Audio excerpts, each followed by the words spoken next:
Oke teman-teman, apa kabar semuanya ya? Semoga semuanya sehat-sehat selalu ya. Ini angka COVID lagi naik ya. Jadi walaupun memang gejalanya banyak yang ringan, tapi sebisa mungkin jangan meremehkan lah ya. Prokes tetap dijaga. Oke, jadi hari ini gue mau mereview grinder dan gue lagi di rumah aja. Gue nggak ke tempat gue bikin video, nggak ke studio ya. Nah, hari ini gue mau bikin video review mengenai grinder yang sudah ada beberapa teman-teman nanyain, mau di kolom komentar YouTube atau di Instagram gue ya. Nah, grinder yang akan gue review ini adalah grinder JS20. Oke, bisa dikatakan dia ini apa ya? Mungkin versi murahnya dari grinder JS-G2 yang sudah pernah gue bikin videonya. Nah, kalau teman-teman belum nonton di sebelah sini aja ya. Nah, jadi apa aja bedanya, terus setiap teman-teman beli, teman-teman dapat apa aja. Nah, pertama packagingnya dia seperti ini ya teman-teman ya. Packagingnya seperti ini ya, ini yang baru yang JS20. Oke. Nah, terus setiap teman-teman beli, teman-teman akan dapat pertama kali sudah pasti grindernya ya. Grindernya seperti ini tuh ya, kelihatan seperti ini grindernya. Terus yang kedua, teman-teman akan dapat sikat untuk bersihin burnya ya, seperti ini sikatnya standar. Nah, terus ada mungkin ini semacam manual book, tapi sayangnya manual booknya ini dari bahasa Mandarin. Gue juga nggak ngerti. Oke ya, kita lihat dari bodinya. Kalau dibandingkan dengan JS-G2, dia itu memang ini terlihat lebih bantet ya, jadi lebih pendek tapi lebih gede. Nah, sebagai bahan perbandingan, kalau yang grinder JS-G2 ini ya lebih tinggi tapi lebih slim.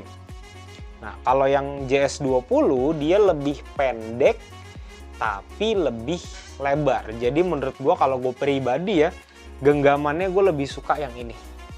Nah, terus yang membedakannya lagi adalah untuk handle kurang lebih sama ya. Cuma bedanya kalau yang JS G2 dia bagian atasnya ini ya, bagian pemutarnya ini lebih los kalau diputer bisa. Nah, kalau ini agak lebih keset. Tuh ya. Tuh agak lebih keset gini. Nah, terus yang kedua perbedaannya adalah di bagian penampungnya. Penampung bubuk kopi, kalau yang di JS20 ini dia bahannya dari kaca. Jadi teman-teman hati-hati jangan sampai pecah. Oke. Terus perbedaannya lagi yang berikutnya adalah di bagian knob pengatur grind size. Ya, kalau misalkan teman-teman sudah nonton video gue yang grinder JS-G2 ini, ya gue pernah sempat mention beberapa kali itu grind size-nya berubah. Oke, kenapa? Karena dia untuk bagian pengatur grind size-nya itu lebih loose, lebih los lah ya. Nah, kalau yang JS20 ini dia lebih neken lah, lebih nahan. Kenapa? Kalau teman-teman lihat di sini ya. Kelihatan nggak tuh ya, di bagian ininya, di bagian ini kalau teman-teman perhatikan tuh. Ya, dia ada 3 kepala, 1, 2, 3. Nah, di belakangnya ini, di bawahnya ini dia ada kayak semacam bola. Bola yang ada pernya ya, bisa dibilang kayak apa, kayak pelor kali ya. Nah, kalau teman-teman denger tuh ya, ini dibuka kelihatan lebih snack aja ya, lebih apa ya istilahnya, lebih nahan lah. Nah, gue kasih lihat bentuk bola yang gue maksud seperti apa. Kelihatan nggak? Jari gue gede banget ya. Nah, tuh ada 3 bola seperti itu. Jadi dia nahannya ke bagian pengatur grind size-nya ini. Teman-teman lihat ya. Nah, dia kan juga ada lubang-lubang ya. Nah, jadi kalau di sini gue tidak menemukan problem grind size-nya berubah-berubah sendiri. Jadi aman. Oke. Nah, untuk ukuran burnya sendiri dia sama dengan yang JS G2. Ukurannya sama. Nah, tapi yang gue rasa di sini beda itu pada saat gua ganti grind size-nya. Jadi perpindahan grind size dia nih, 1 angka, 2 angka, 3 angka itu lebih besar efeknya dibandingkan dengan yang JS-G2. Gitu, mungkin karena setiap perpindahannya pada saat kita geser ya, mungkin dia milinya itu beda. Jadi pergeseran burnya sudah pasti beda. Nah, abis ini gue akan kasih lihat teman-teman untuk konsistensi grind size seperti apa ya. Itu dari angka nanti yang gue set dari angka 5, 15 dan 25. Jadi nanti bisa teman-teman lihat. Oke, lanjut. Oke guys, jadi ini gue mau kasih lihat ke teman-teman grind size nomor 25, 15 dan 5 ya. Ini grind size nomor 25. Oh ya, kalau misalnya ada suara anak-anak kecil teriak-teriak, maklumin aja ya, karena di bawah sana kolam ya, jadi ya fokus ke suara gua aja. Oke, jadi ini grind size nomor 25. Teman-teman bisa lihat dulu ya, diresapi, dipandangi. Tuh ya,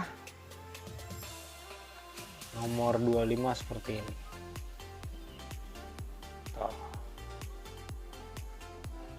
ya,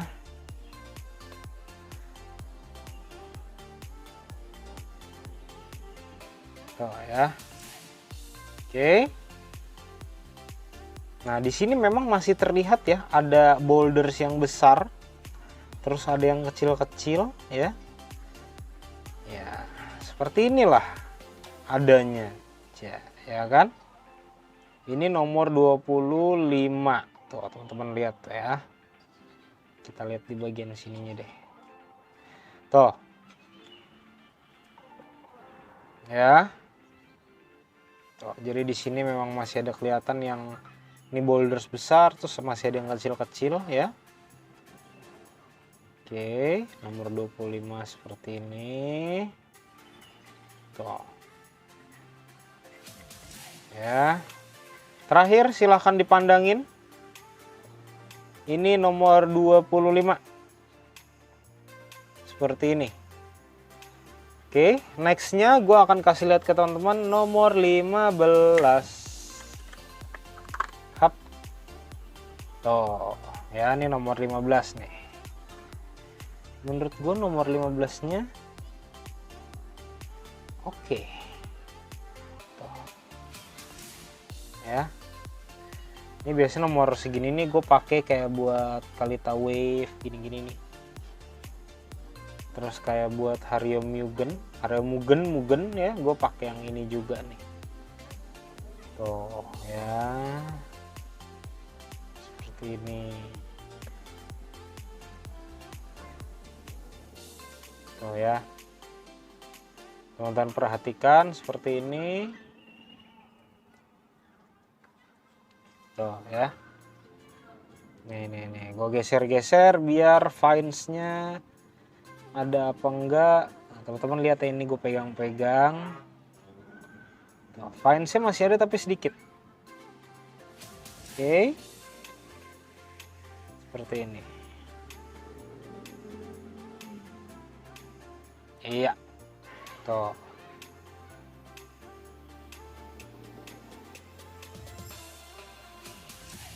Ya. Nah, sekarang terakhir teman-teman lihat ini grind size nomor 15.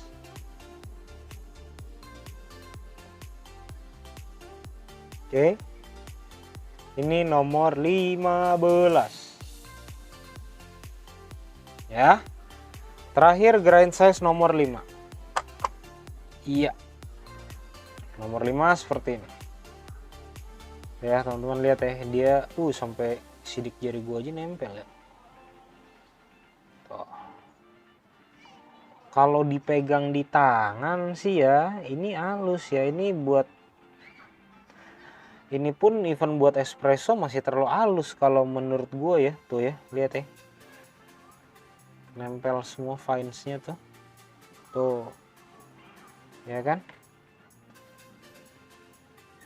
Tuh.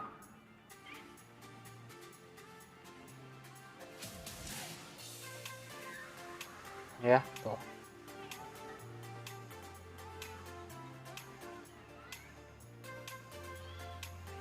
Oke, tuh ini buat turkis nih ya. Ini pun sampai halusnya nempel banget tuh sampai ke kuku gua. Nah, sekarang terakhir ya, teman-teman lihat ya. Ini nomor 5.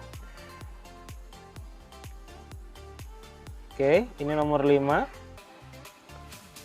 Terus yang berikutnya nomor 15. Oke. 15 nih ya. Terakhir nomor 25. Oh ya. Teman-teman silahkan nilai sendiri. Dan ini tadi gue gilingnya dari yang kasar dulu ya, dari yang kasar, dari yang 25, 15 baru ke 5, biar nggak ada kecampur fines-finesnya gitu. Oke, sudah. Nah, lanjut kita ke kesimpulan. Sekalian gue mau jelasin kelebihan dan kekurangan dari grinder ini apa. Lanjut. Oke teman-teman, gimana setelah tadi lihat hasil grind size-nya? Konsistensinya silakan teman-teman nilai sendiri aja. Tapi yang pasti gini, menurut gua dengan harganya yang cuma 378.000 ya, dengan hasil gilingan seperti itu, menurut gua value for money-nya dapat banget. Jadi buat teman-teman kalau memang cari grinder yang budgetnya nggak terlalu tinggi ya, nggak terlalu besar, pengen punya grinder di rumah dengan materialnya yang menurut gua solid ya, bagian atas ini dan bagian atas penutupnya, terus bagian bodinya ini dari aluminium alloy, terus bagian bawahnya ini dari kaca ya. Burnya sama pengatur burnya itu dia bahannya dari stainless gitu ya. Ya, jadi bagian bur bawah sini ya, ini bahannya dari stainless. Nah, sekarang kita masuk ke kelebihannya ya. Jadi tadi sebenarnya udah kelebihannya, value for money. Terus ini juga nggak terlalu berat ya. Kalau menurut gua dengan tangan gua yang seukuran ini ya, handle-nya pas banget tuh ya. Jadi kalau digenggam dia seperti ini. Ya. Masih ada jarak dikit lah. Ini lebih enak dibandingkan yang JS-G2.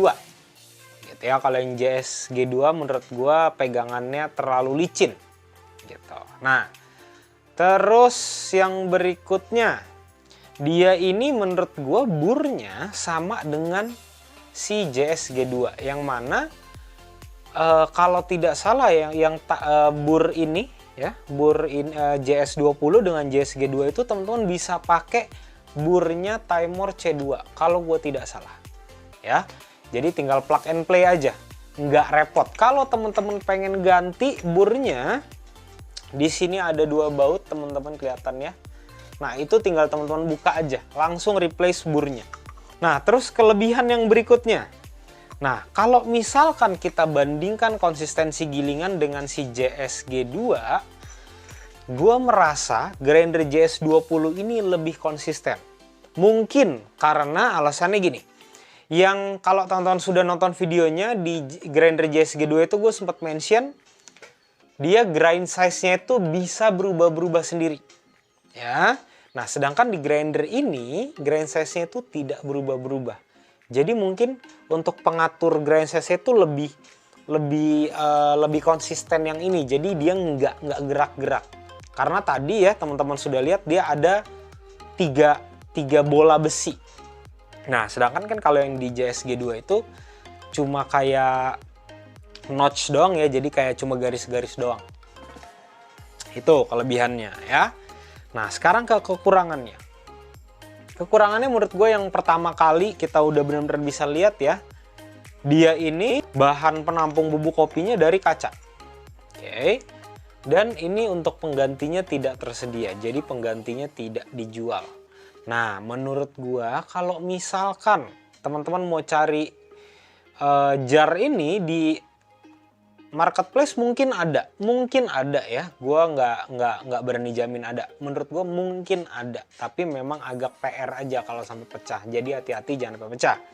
Nah, terus yang kedua, kalau misalkan teman-teman sering banget giling buat grind size mungkin dari range-nya dari 5 sampai 10 deh ya, atau sampai 12. Itu teman-teman sering giling atau teman-teman sering giling buat espresso ya, nanti dia kemungkinan besar di bagian cakram untuk pengatur grind size-nya ini bisa kalah menurut gua ya. Nah, nanti teman-teman nih, gue kasih lihat ke teman-teman bagian mana.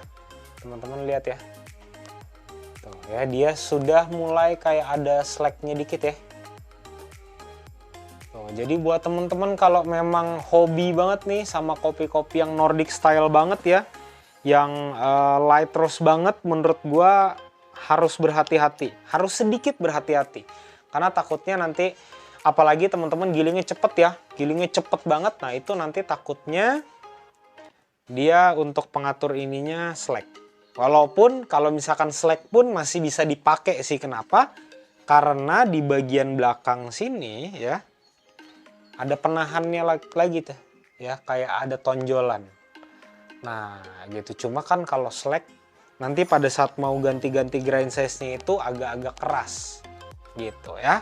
Nah terus yang berikutnya ketika teman-teman bersihkan terus mau pasang ininya ya, masukin dulu, oke, pasang seperti ini dulu nih, kelihatan gak sih? Nah terus puternya itu teman-teman harus pastiin dratnya masuk dulu ya, karena takutnya nanti biasanya kalau teman-teman puternya itu dratnya nggak sesuai, biasanya itu yang kalah si drat asnya gitu ya. Jadi berhati-hati banget gitu teman-teman ya. Nah untuk harganya ini tadi gue udah mention harga 378.000 itu kalau masih diskon ya. Jadi kalau teman-teman tanya barang grinder ini buat siapa, nah menurut gue lagi-lagi buat teman-teman yang memang pengen ngopi di rumah ya, pengen ngopi di rumah, pengen beli biji kopi, pengen ngopi beneran lah. Terus pengen punya grinder yang harganya nggak terlalu mahal, affordable, value for money-nya dapat, menurut gue ini cocok banget. Link pembelian ini akan gue taruh di deskripsi. Terus buat teman-teman yang pengen, yang bingung ya, yang bingung pengen beli alat seduh apa, nah silahkan cek Instagram gue di @raymaringka ya. Di situ di bio-nya udah gue cantumin link. Nah itu teman-teman tinggal cek, tinggal klik aja. Teman-teman akan diarahkan ke Shopee. Di situ gue udah bikin list-listnya. Ya, oke teman-teman, kayaknya sampai sini aja video review gue mengenai grinder JS20 ini. Sampai ketemu di video selanjutnya. Thank you.